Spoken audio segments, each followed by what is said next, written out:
And for the futuristic thoughts, yes, another area is hybrid systems and fuel cells, hydrogen. We already mentioned it a little bit in the Liber boot section, but I think there is a nice startup company which we saw in the Caterpillar booth. They call it EODev. So this company is mainly manufacturing fuel cell power generators. So I think these days it's also getting very popular in Europe to make hydrogen, green hydrogen, from the green resources of electricity, combining with the water, so with the electrolyzers. So yeah, there will be a big demand for hydrogen as well. And I think if the prices of the hydrogen is going to be a little bit low, if you compare it with the today prices, they can use this technology in the job sites as well. I think these fuel cell power generators and these fuel cells combined with the big excavators or heavier construction equipment could be a solution for this kind of big units in the job sites. Of course, there will be some kind of hybrid systems as well. What do you think about these new technologies, hybrid systems? It's looking a little bit complicated because we are not aware of this technology previously. But I think to get more power without the fossil fuels, I think this could be a good solution, right? How do you feel about that? I think it's a good solution. Yes, I think it's a very interesting but also very complex technology. But in some areas of this world, the companies they are forced to work with zero emissions. Doesn't matter how expensive it is. So I think it's good that there is a solution where they can still do the job and still have zero emissions. So very interesting. And as we know, the more this technology is developed and the more people or companies are working with such technology, it will get more affordable in the future. I think at the moment, very interesting, also very expensive. If you are forced by your local law to work with it, great because you can. But for other regions in the world where they are not forced yet to work with it, I think it's still expensive technology. So, if you are the CEO of one of the biggest OEMs, what kind of investment are you going to make for this area? Are you going to buy a startup who is already busy with this kind of innovations, or do you want to create your own team? So, how will you spend your money? I mean, buying knowledge is always good, right? Or If easy you and have, fast? yeah, I mean, if you have someone who is passionate about it, and these mostly the people who found companies who do startups, they are passionate about their ideas. So if I was a big OEM, I would look for these guys. I would look for the passion, and I would try to get these guys in my team and buy their companies, or however hire these guys. Creating everything from the scratch by themselves will be expensive. They will do a lot of errors which are already done before by other people. So I would not recommend this. So we You will, have to find you have Mhm. to find someone who is passionate about it then. Of course. So passion is always a driver for new technologies. Passion is a driver for innovations. So find the right people who are passionate about it. And the first thing would be look for a startup who has good ideas, who maybe has some good patents, who already made some mistakes and try to Yeah. buy these guys. So we may see lots of acquisitions in the near future, maybe in these topics. Maybe yes. I mean, it's an interesting time if you have good ideas, if you have the right partners. I think it's a chance for startups if they have the right technologies or the right ideas to get on board on big OEMs. Why not? It's a very interesting time. I think you are right. We will see a lot of moves there. Yeah, yeah. let's see. And for the sales perspective, I think, yeah, we talked with lots of ex-colleagues, lots of friends over there, and then we understood that so the order level, if we compare it with 2023, is getting a little bit low. So the numbers are decreasing, and we also learned that there are the dealers have more stocks at these days. Um, so do you expect a kind of a recession in the equipment manufacturers' perspective, and maybe if they cannot reach the last year's turnovers, because 2023 was a fantastic year for almost all the OEMs. They got the record numbers, and do you think that numbers could not be reachable this year? And if they cannot reach it, do you think that there will be some layouts in these OEMs? Okay, there was a lot of questions, Yeah, yeah. but I asked 10 I'll questions. start. You can start from whenever from. No, I think I got pretty much everything. So, starting from the first question, it was a really good 2023, and I can tell a lot of my customers and a lot of companies which I'm talking to, they expect a tough 2024 and a tough 2025. So I think until mid or end of 2025, um, the customers, they will not invest as much as they did before in new equipment, because economy, politics, everything actually is really tough. So um, I think we had this drop of the market already in 2009. I think it will be a little bit the same this time. There was also the expectation that we will have a drop in the market in 2020, which not happened. Yeah. So I think this drop is now postponed by 4 or 5 years. We will have this now. And companies which are globally active, which have customers around the world, they will be able to work with the new conditions, because there is always a market which is running better than another market. For example, customers which had or OEMs which had a lot of customers in the US, they had a good 2023. Yeah, And for and still good. manufacturers, it's still good. And for manufacturers who already struggled in 2023, you can say, okay, they don't do that much business. You can see it. They don't do that much business in the US.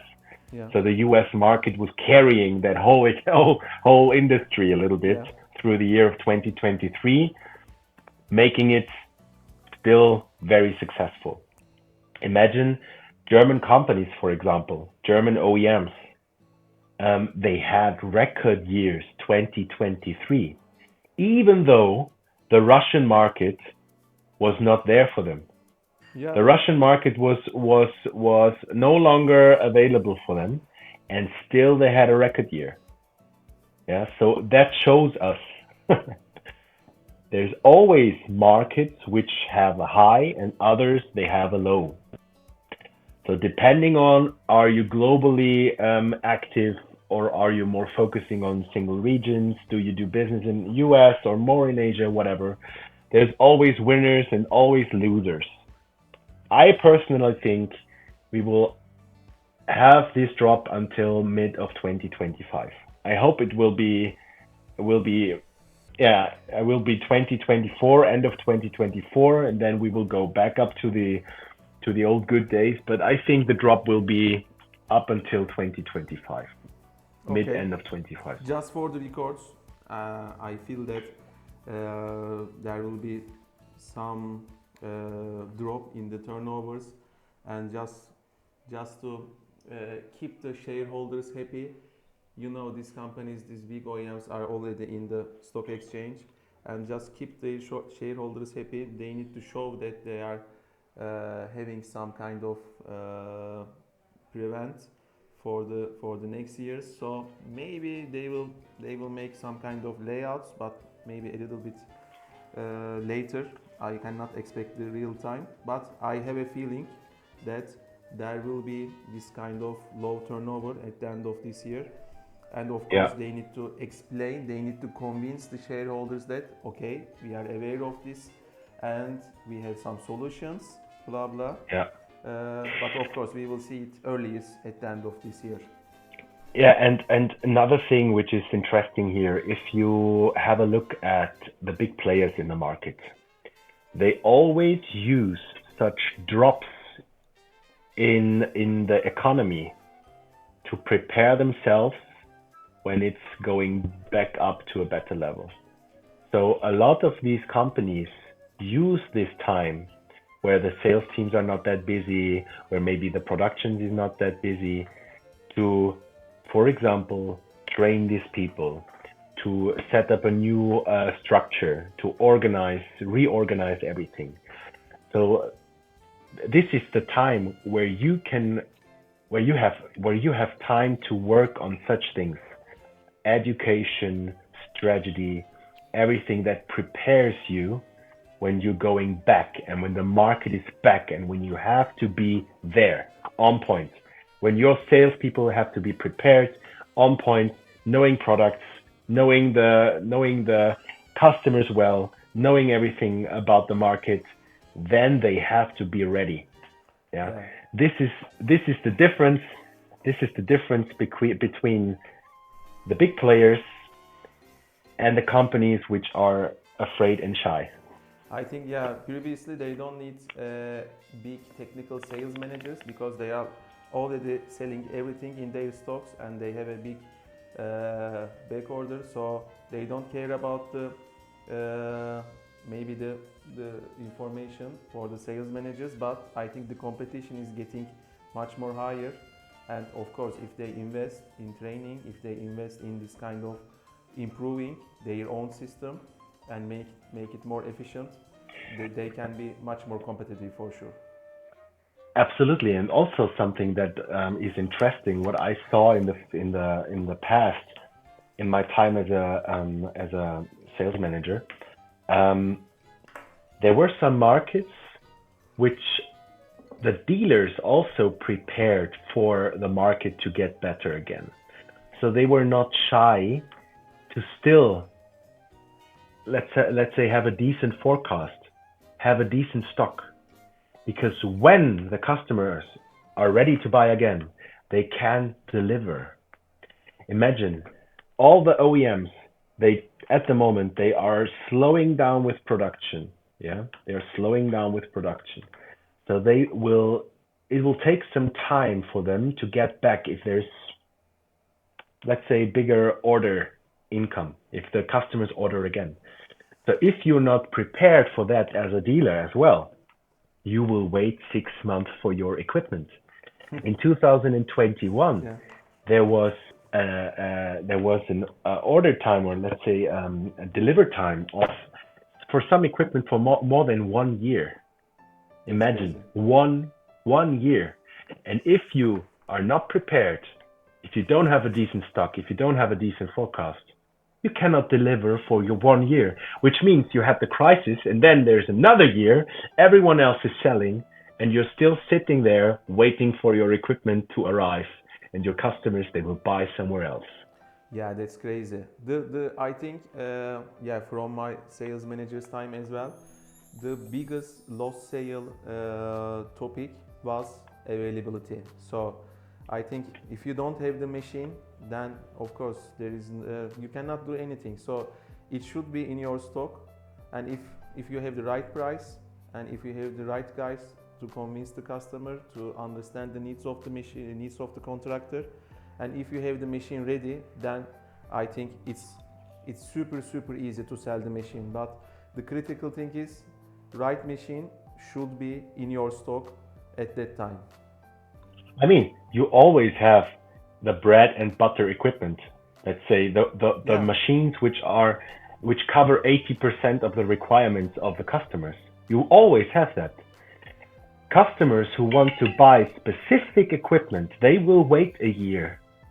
It's not a problem. They will wait.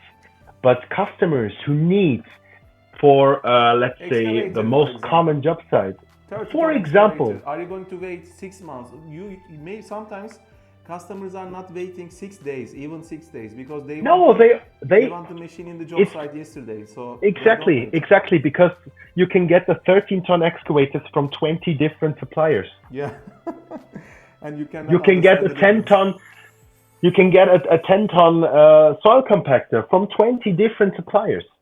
And if you need the equipment to be able to do that job site in time, you will buy, doesn't matter which brand. Definitely. And So that's again, that's also a point. Sorry, I want to add this last one here. That's sorry, also a time is point. up. See you later. No, no, just joking. Yeah. That's also a point where you can see a big shift of market shares. If your dealers are not prepared, if your sales network is not prepared for the market to get on track again, to get speed again, if they miss this point, it's another opportunity for your competition to take away market share from you. I think this is a good topic, and I think we already start seeing this with the Chinese manufacturers. They are gaining huge amounts of market share in most part of the Europe, like the cars and also for the construction equipment, for the excavators especially, because lack of availability, they gain a big market share, and I think yeah, they will not lose that market share because they are very aggressive. And I think yeah, if you are a dealer, you need to think the future. Yeah, you need to think 2025, 2026 in order to gain more market share. Absolutely. I've seen stockyards. I was in Asia. I've seen stockyards which would give the one or the other dealer in Europe a heart attack. Really? Because, yes, because these guys, they were not afraid to have huge stock because they knew when time is right, I can deliver my equipment tomorrow. Yeah. And for the manufacturers from Europe or even Germany, my customers, they have to wait 6 months or even 1 year. They will not do that.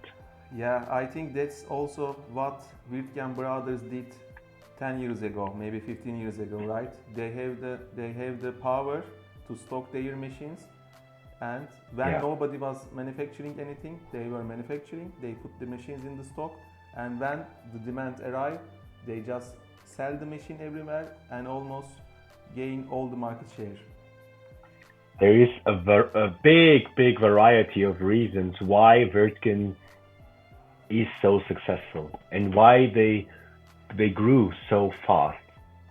Yeah, I've learned so much in that company, and it took me some time to understand everything or I will not say I understood everything, but I understood lots of the things that happened, which in the first moment were not logic, but later on they were absolutely logic.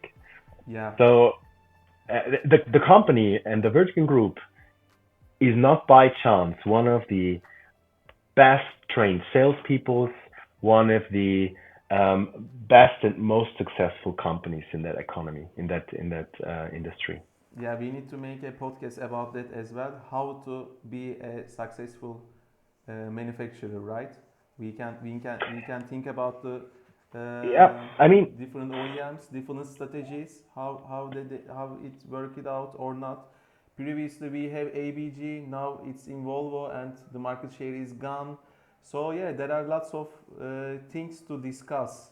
What was right, what was wrong at that time, as you mentioned. Maybe they were talking that okay, these guys are crazy, but after 5 years time, everybody saw that yeah, that's what the right thing they should do. So yeah, yeah, I mean, it's it's tough. complicated. It's tough when yeah, it's complicated when you have to communicate that strategy to your dealers and to your sales network. They have to trust you. They Yeah. have to trust you. They have to trust you to build up a stock, which first of all gives them a heart attack, but later on they are happy. I had one really good example. In my sales time, there was there was one dealer, and he was shocked when he saw the forecast he had to buy, but later on he was happy Hmm. because he was able to deliver.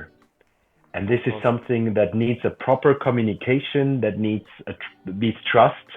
You have to Hmm. build up trust, of course, but that's also something that could be, for example, part of a training.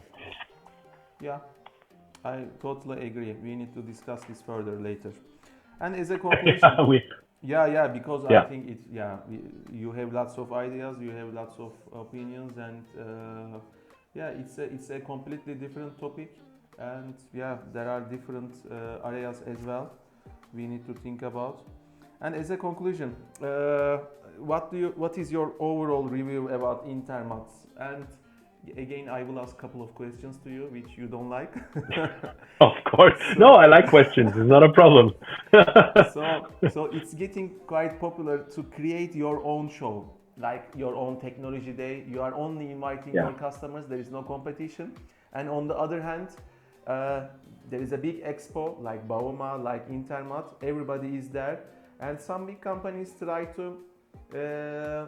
make their own shows instead of joining the big expos, exhibitions.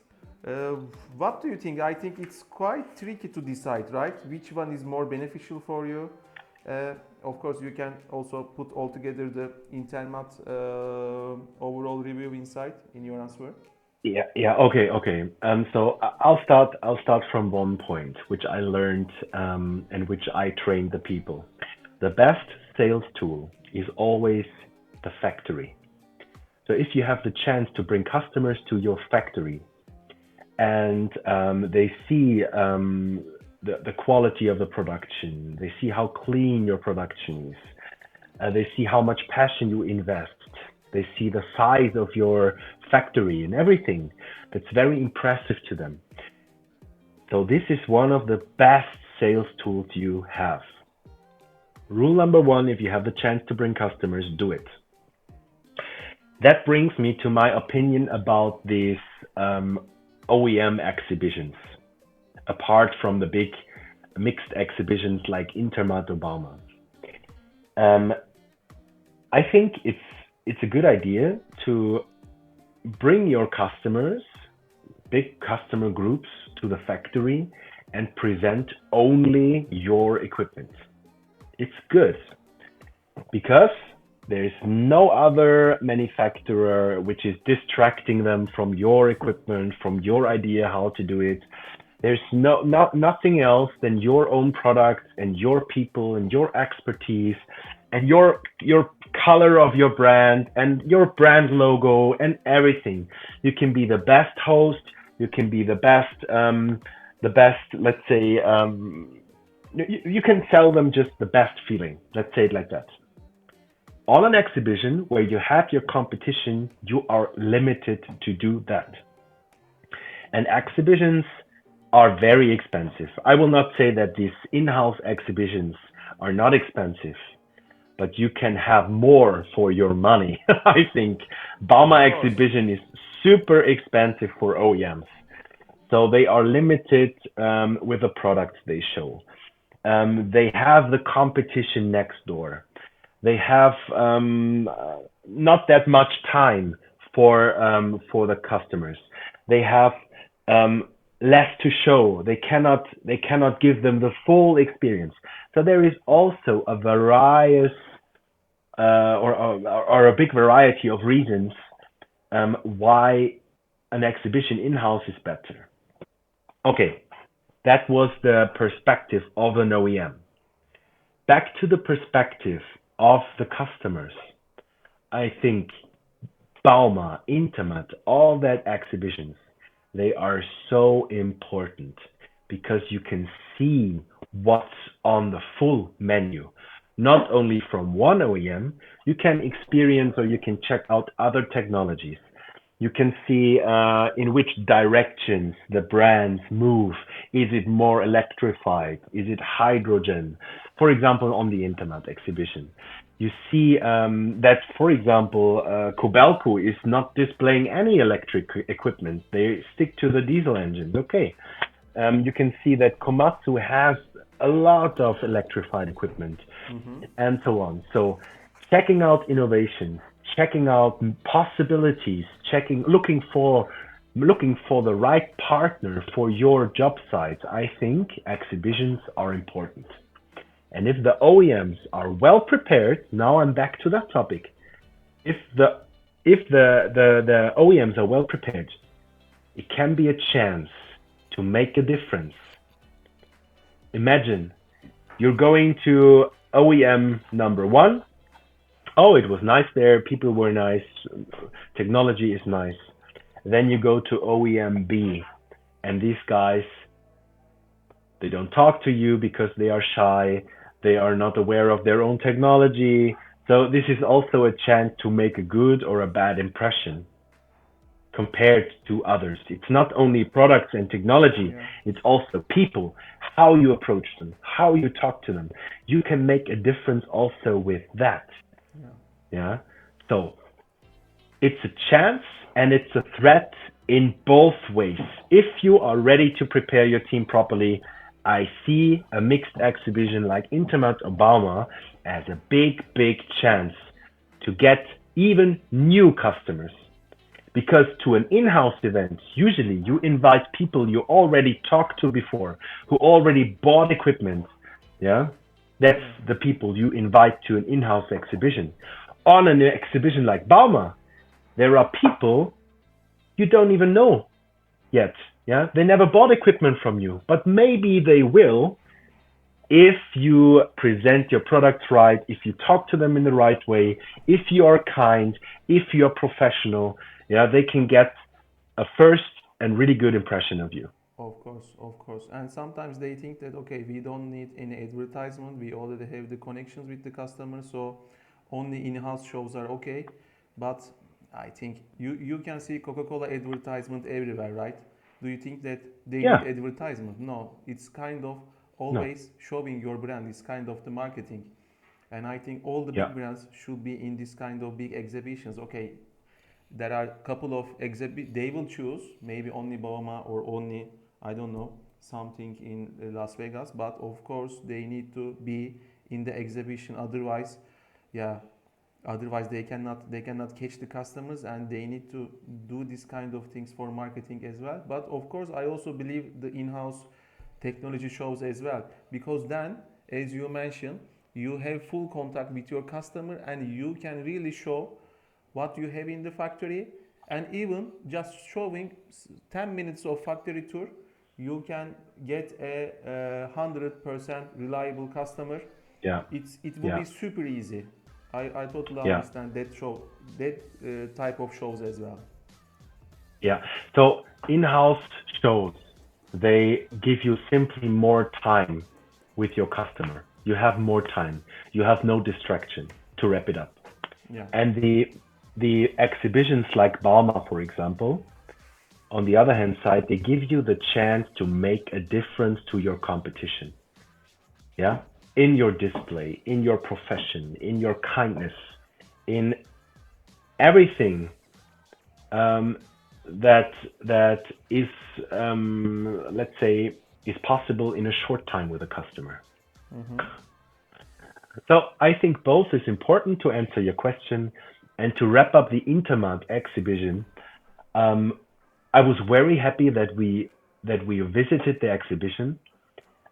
We had great conversations there. We saw innovations. We saw nice products, and I learned a lot again because you're always learning, no matter no Yeah, matter of how course. old you are or how much experience you have. I learned a lot, and that was great. I Yeah, love you that. see old friends, you see some people from your network. You are just adding new people to your network, so it's Absolutely. always important. I totally agree.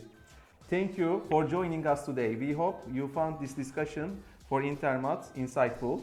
And again, thank you very much, Tobias. Do you want to add something? Yes, Barbaros, you're welcome. I want to add if there's any questions or comments, Feel free to add a comment. We are happy to answer your questions, and we are very happy to know your opinion about our discussion. Thank you very much. Perfect. Thanks a lot. See you next time. We hope you enjoyed this video. If so, please click the like button and subscribe for more reviews. Thanks for watching.